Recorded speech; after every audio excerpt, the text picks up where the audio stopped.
Have you ever worked on a project, created multiple backup files like Final V1 and Final V2, and completely lost track of which one is actually the newest? Or maybe you accidentally deleted a critical piece of code and couldn't get it back? If that sounds familiar, you need Git.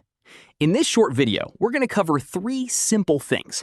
1, what Git actually is. 2, why every developer and creator should use it. And 3, how to set it up on your computer in under 2 minutes.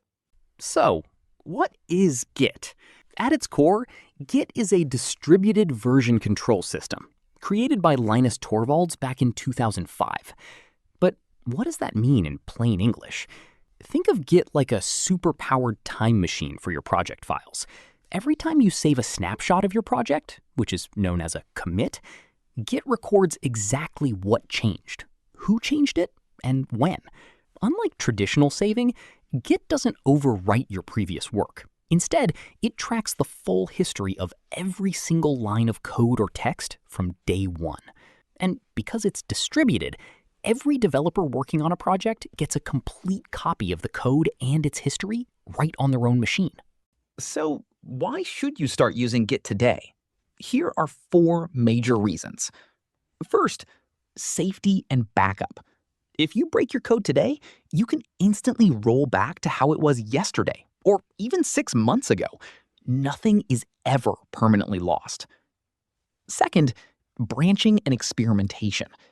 Git lets you create branches, which are separate, safe copies of your project. You can test new features or crazy ideas without breaking your main working code. Third, seamless collaboration. Multiple people can work on different parts of the exact same project at the same time, and Git will smartly merge everyone's work together.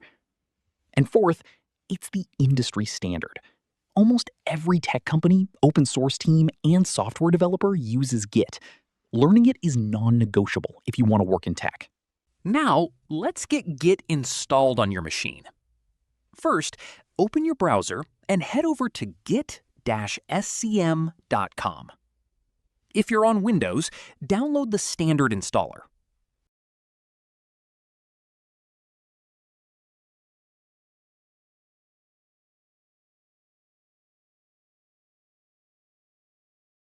Run the setup file and just click Next through the default options.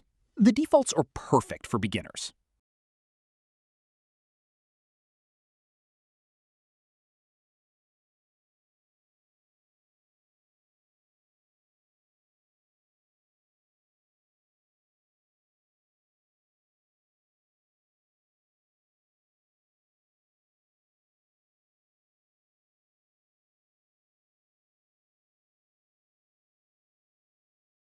All right, once that's done, let's verify it worked.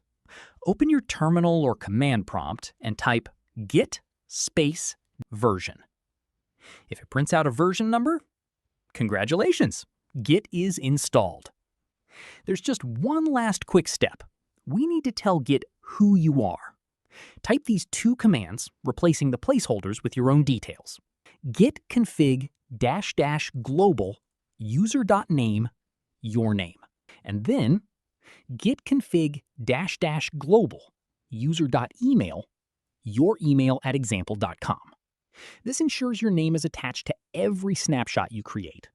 You can verify this anytime by running git config -list. And that's it. You now know what Git is, why it's essential, and you have it fully configured. In the next video, we'll dive into the core commands like git init, git add, and git commit.